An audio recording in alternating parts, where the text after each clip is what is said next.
Welcome back to another edition of the Educational AD Podcast.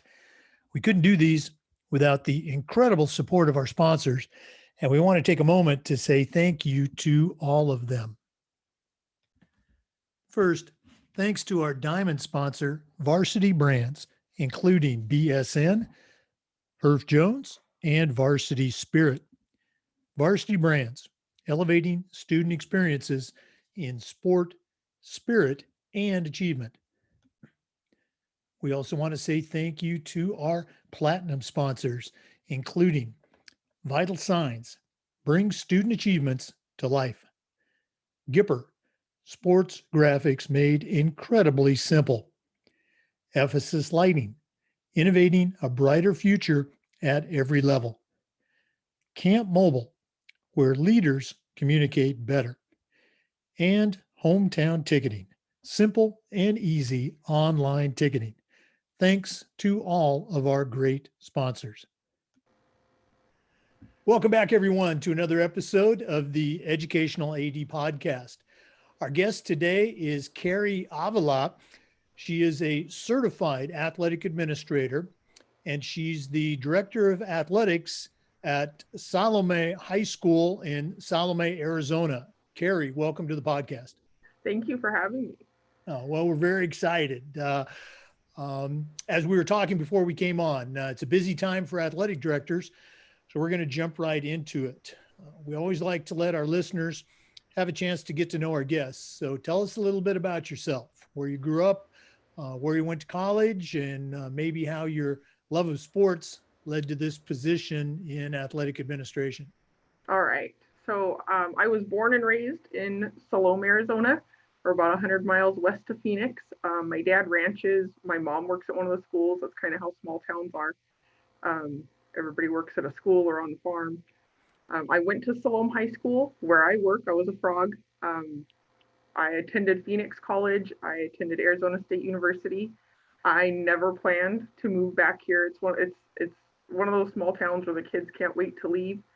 And life has its own plans. I think things work out the way that they're supposed to. My husband was deployed. We had a 9-month-old son, and I was 21 years old. And I said, I can't live in the middle of Phoenix, a huge city, with a baby, by myself. I had family around, but I decided to move back home. He's in the National Guard, so he was gone 15 months. And the superintendent at the time said, if you ever want a job, you can come work at the school. And I was like, no way, I don't want to work at the school. And so I worked as an aide for a year in the office and classroom aide. And my plan was to always move back to Phoenix. And my husband was getting ready to come home from deployment. And he said, we're going to raise our kids there. This is where we need to be. So I accepted the job as the English teacher. So I ended up teaching English for 7 years. I'm now in my 15th year working here. In my 8th year as the athletic director, 2nd year as the dean of students. I'm the academic advisor. I've done student council for 14 years. So I always joke that I've done every job here except for drive the bus and cut the grass. And one day I almost had to cut the grass. I'll be careful about that. But my husband and I raise our 3 kids. We have a 15-year-old son. He's a freshman this year. So we're getting to experience what COVID is doing to our students and just the effects it's having on our athletics. We have an 11-year-old Tyler, 8-year-old Carla. I better say their names so they don't feel left out. And I'll, as I'm sure we'll get to, that support system, your family that you have. My kids and my husband are the last ones out the gate when I lock the gate after a game. So that's about me. Now, again, it's always great to hear the stories about, how you got to where you're at. I can certainly relate to that. My wife is a career teacher and coach. Our kids, as they were growing up, we had 3 in high school at the same time and college. I don't recommend that. But, they were at sports when they were little kids and they ended up doing sports. All 3 did sports in college. So you got something to look forward to. No question about it. Yeah. You touched on it a little bit, but we always like to hear about the mentors that you had in your life. In our business, leadership and mentoring is such a big part. So who are some of your other mentors, growing up? The expression that I like to use is, I still hear those voices in my head when I'm talking to a kid or a coach or sometimes a parent. So whose voice do you still hear? Oh man, definitely coaches. I think it starts at home. Parents, my parents were always supportive. I'm grateful to have them near. Um, Coaching can be long days, late nights. You have to have that support system. But my teachers and my coaches, I always saw my teachers taking on those extra responsibilities. When you're in a small school, you have to. And your students notice. They notice when the teachers are there at their games. They notice when they travel. I Absolutely. remember our yearbook teacher driving 3 hours to a track meet in her personal vehicle to make sure that we could go take pictures of the track team. That stood out to me. I've had the opportunity to. I had great coaches in high school, but I've also had the opportunity to learn from some great coaches. I assisted a couple of coaches that I learned a lot from and have helped me develop my own coaching philosophy and how you set expectations for your team and set that positive culture. Um, and by being able to be around those people, you kind of learn what's effective. You see those student athletes respond to them. I think that's important if you're a head coach or even as an athletic director to go visit those practices, learn from those coaches, just see how they handle different situations. I enjoy going. I've had the opportunity to go to some track meets with our head track coach and just to see how she interacts. And I still learn because I'm still, I kind of skipped over that earlier, I guess. I think you asked about that. I'm still our head volleyball coach. And so I'm always learning. Um, Oh, absolutely. Those relationships that you build and just, watching a master coach at work, and you think to yourself, gosh, I can do that, or I should do that. And right. you add that little tool to your toolbox.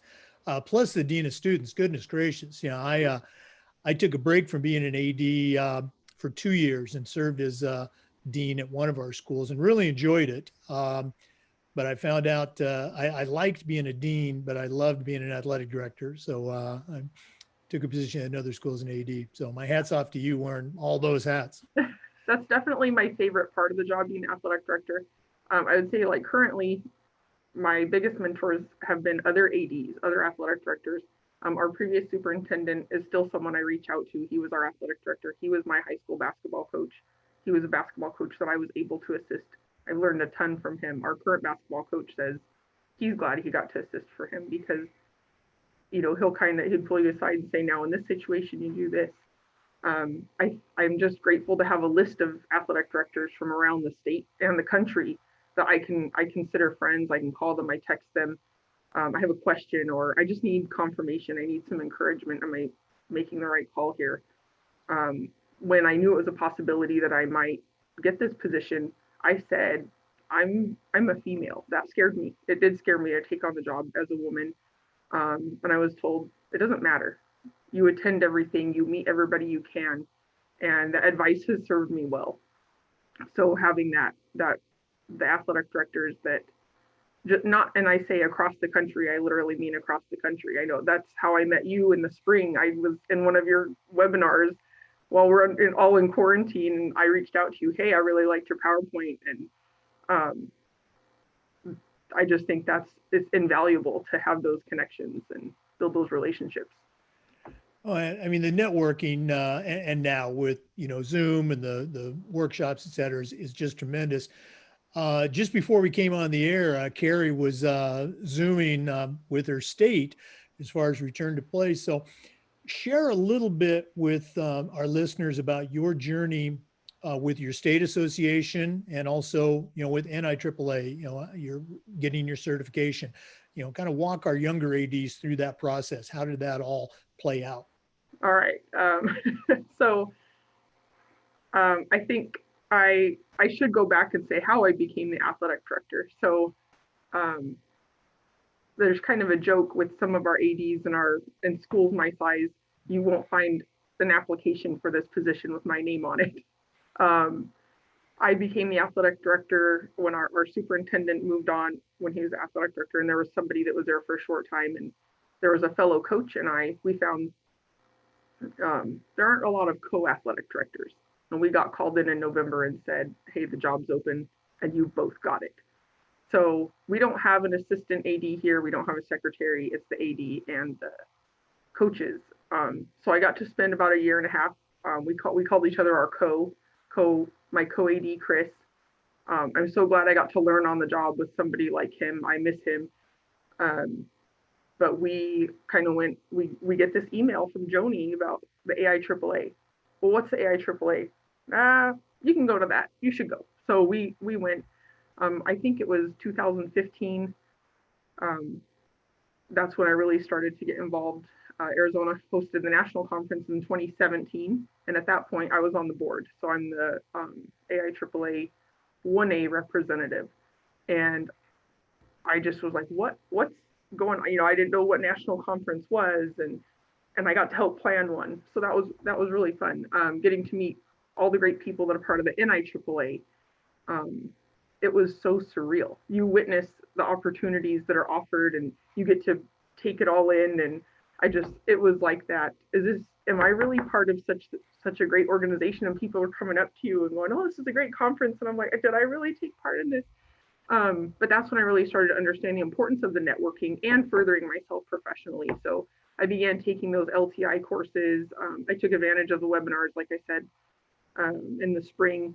A lot of stuff came out with everybody working from home or with being quarantined. And I just passed the CAA exam during the national conference in December. I have never been so nervous for an exam. And I just kind of put it off. But that's one of my recommendations for any new AD: get involved, reach out to your state association, get on your board, get involved. Last summer, I had the opportunity as a state president to go to the Section 7 meeting in Hawaii. And they were teasing me. I'm like, oh, I'm nervous to go to Hawaii. And they're like, nobody says no. Like, you have to go. And that was really cool to go and meet. It's cool to go to Hawaii, obviously, but yes, it was really, yeah, it was really cool to go and have those more kind of one-on-one conversations with people at the Section 7 meeting, talk about challenges that other schools face. I think sometimes we think that our challenges are unique to us. We feel alone. And when we do get to sit down, we find, okay, I have 120 students and you have 4,000. We're facing the same exact challenges with parents or community or coaches or whatever it might be. We're not alone. And I think that's important to find. Oh yeah, absolutely. Our Section 3 meeting is up in Georgia, and I wonder if we could ever get them to switch that to Hawaii. That would be right. That'd be something. But Yeah. no, I appreciate you sharing that. And again, it's just embracing that lifelong learning and building and expanding that network, because down the road, you're going to be the people that you're going to be the person that other people are calling for that help and assistance. So yeah. Appreciate you doing that. You've had a chance to, build your program there. You can see it from the perspective as a former student athlete. You've also been exposed to a lot of different programs around the country. So I'm going to put you on the spot right now. Okay. What's a program that you have at your school that your coaches do? Maybe it's an initiative that you actually started, but something that you're particularly proud of that you could say with equal parts pride and humility, we do this better than anybody else. What's a best practice that you can share with us? I don't know that we have one thing that I could say, like, this is our program, this is what it is. One thing I think that we do really well, they always say, don't reinvent the wheel, but you do need to evaluate it and adapt your wheel. I think we're constantly evaluating our program effectiveness, our participation. We're the second largest land-wise district in Arizona. We are the single largest one school district. So I think we're 3,200 square miles. Our farthest student lives 85 miles away. We're not a boarding school. That kid gets on the bus, comes to school, 85 miles one way, gets on the bus and goes home. So evaluating how do we meet the needs of those students? A few years ago, we said, our participation is down. We surveyed, why aren't you playing? Would you play if you lived closer? What's keeping you from playing? We ended up changing our whole master schedule, our class schedule, to integrate practice time into our school time. We were short on bus drivers. We had to, get those practice runs cut down. And so we ran a 2-hour practice from 2 to 4. Everybody went to school till 4 o'clock. And it helped. Our participation numbers went up. After a couple of years, we're like, okay, now we have 31 kids on the volleyball team, and what do we need to do? So we reevaluated again. And I think just being able to do that and having a supportive administration, a supportive board that is saying, yeah, go do this, go find out what your parents, what your families, what your students need, what's the best for your community. I don't think every school has that opportunity and flexibility to say, hey, we only had 7 kids come out for baseball. We need to do something to save the program. Okay, let's do it. And we get 17 kids out when we only have 120 kids in school. So I think that's one of the things I'm proud of, that I'm able to gather that data and I have the support to do so. Oh, anytime you can service your students, increase participation, and you've got your district, superintendent behind that, that's, wins all the way around. I know you said you just got your CAA, but that sounds like a great CMA or CAA, but that sounds like a great CMAA project, how to service students in a rural setting. Great stuff. Let me know if you want some help with that. Oh, I probably will. Okay. Let's go ahead and jump into the COVID discussion. One thing that we've seen in almost a year of having to deal with COVID, to our listeners, we're recording this in January. One thing we've seen is that there is no one single plan. We've had some states that have come back full speed. Other states are still, as we're speaking now, not offering sports. So Kari, share with our listeners, what's happening right now at your school, what's happening in Arizona as far as not just return to play, but also return to school. What's going on? Okay. So we started off the school year. Arizona was not able to go in person until August 17th. That may sound early for some, but here we usually start first week of August. Some schools start in July. So we did online. Our school stayed online for the first quarter. A lot of schools did. A lot of schools stayed online or distance learning, whatever, for the first semester. We were online first quarter, in person second quarter, and parents had a choice to keep their kids home or not. We did have fall sports. It was delayed a little bit, a shortened season. Normally we would have a 9-week football season. We had a 7-week football season. Playoffs were a little bit later. So every school had to determine what they were going to do for their fans, how many fans could they have. Winter supposed to start in December. It was pushed back to January. And I kind of laughed. I said, wait, let's wait and schedule for January so I can host a basketball game and tell you what it was like. So basketball is delayed to January 18th. Friday, our executive board at the state level decided to cancel our winter season. As we speak, they're having a meeting right now, and it looks like they voted to cancel winter sports. So our kids have been practicing for 2 months, and that's a little heartbreaking. We've been following everything we've got to do, taking temperatures, sanitizing equipment. It's heartbreaking for our seniors.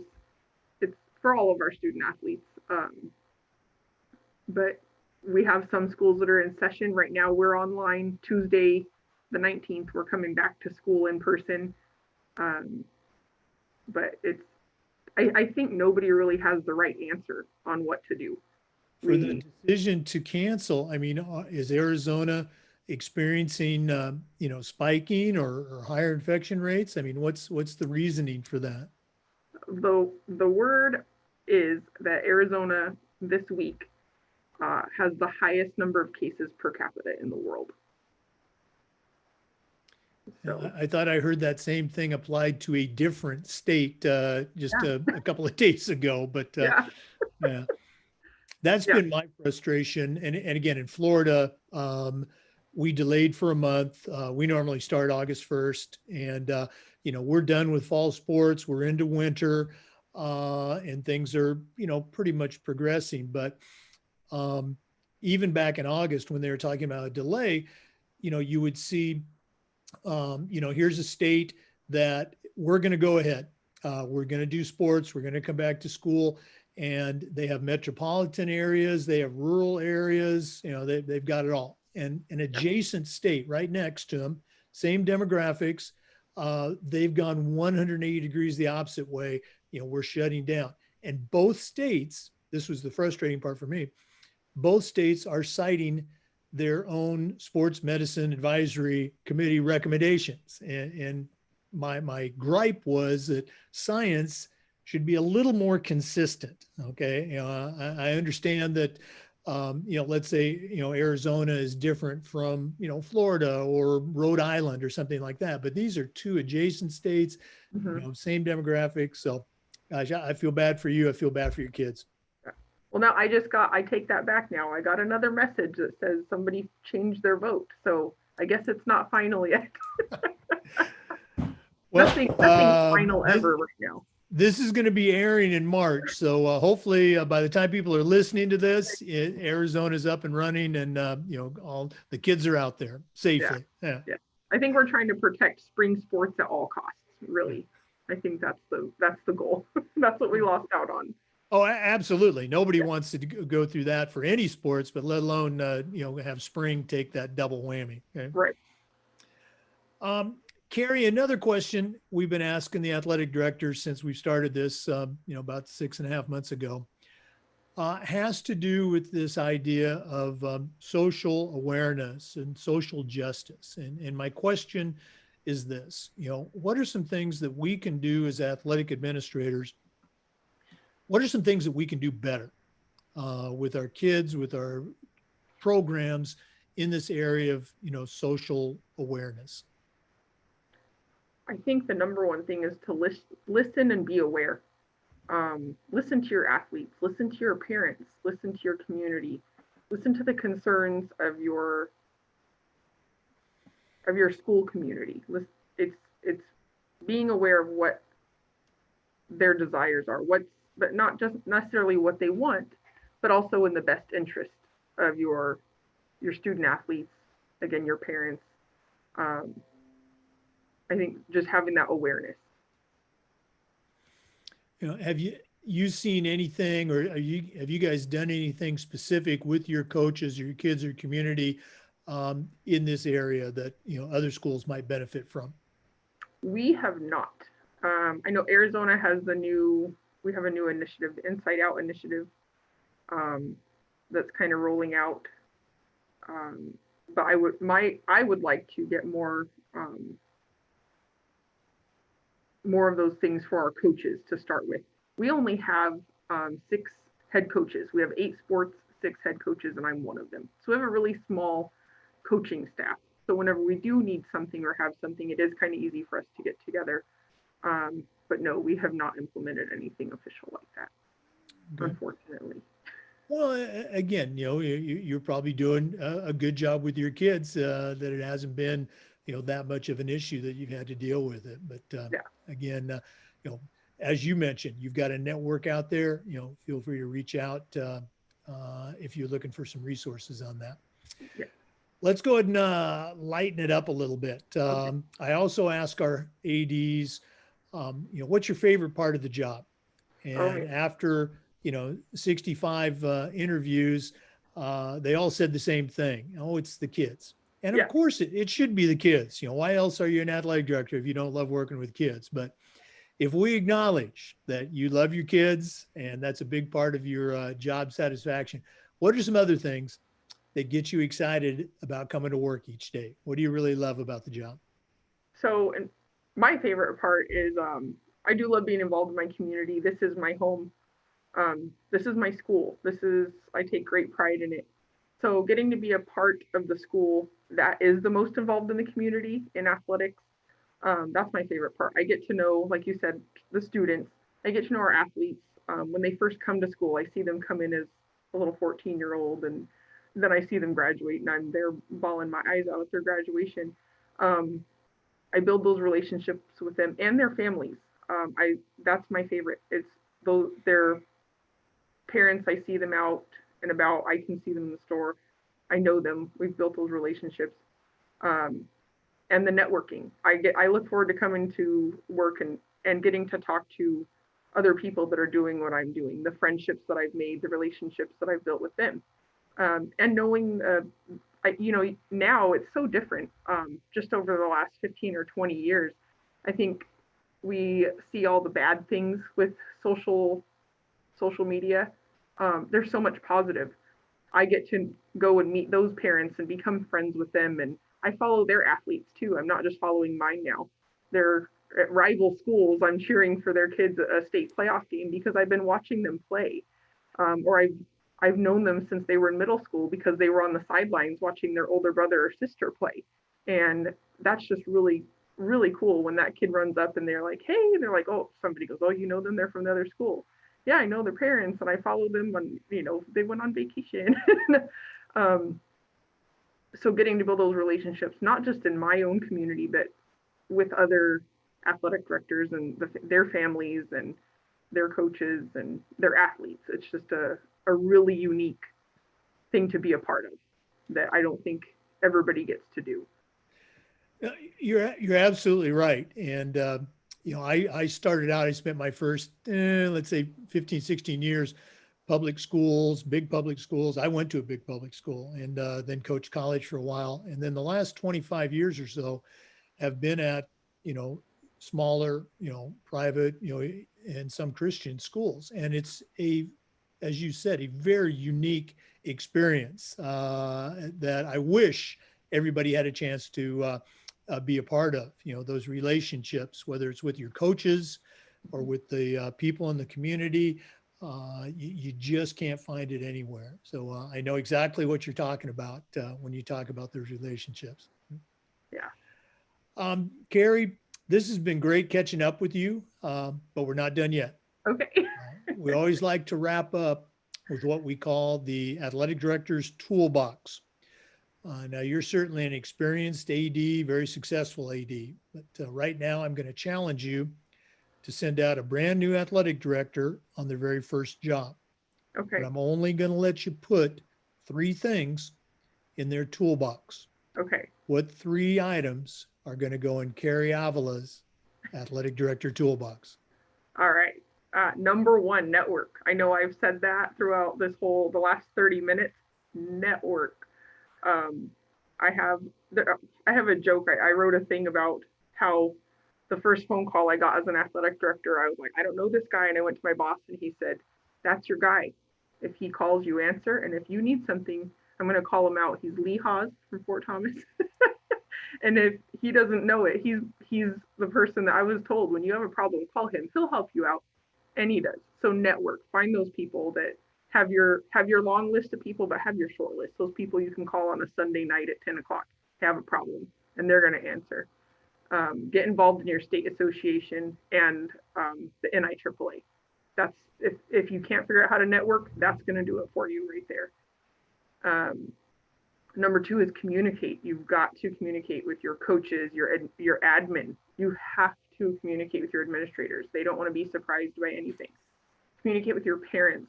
People look to you for answers. You may not always have them, but if you're genuine and truthful, they know and respect that you're going to find out.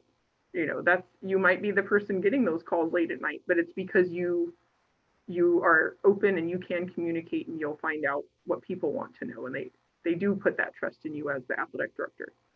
And support. You got to support your coaches in their endeavors and their growth as leaders.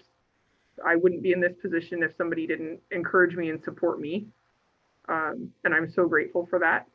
And I think it's so important. I have coaches that I'm like, hey, I want to push them into some leadership and get them involved. And so those are my three things. You got to network, you got to communicate, and you got to support those that are supporting you, because there's no way I could do this job without my coaches and staff. Great advice. I love all three of them. Communication, we talk about this idea of over communicating. And you mentioned all the different factions, your coaches, your bosses, no surprises, as well as the parents. Great stuff. Kari, thanks so much for being with us today, and continued, we hope, good luck with returning to play for Arizona. Oh, thank you so much. And thank you for having me. I enjoyed it. We enjoyed having you. All right. To our listeners, remember the Zoom recordings of these interviews are also available on the FIAAA Educational Athletic Director YouTube channel. Thanks for listening. Come back again next time for another episode of the Educational AD.